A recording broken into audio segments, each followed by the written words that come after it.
All right, so here's a wrap-up video. I got my 2009 Suzuki GS500F. I got about 3,000 miles on it, so pretty low mileage.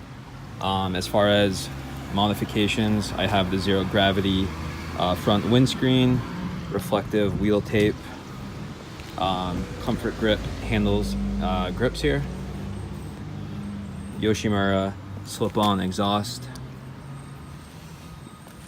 On the rear, have LED taillights, smoked as well as smoked turn signals.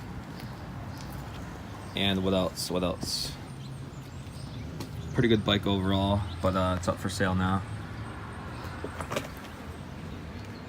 Just wanted to get a last video of it before I sell it pretty soon. Another modification, there was a grab bar on both sides, the left and right. I actually cut that off. Also, fenderectomy. So underneath here, this used to come down to about here, so I did cut that off smoothly.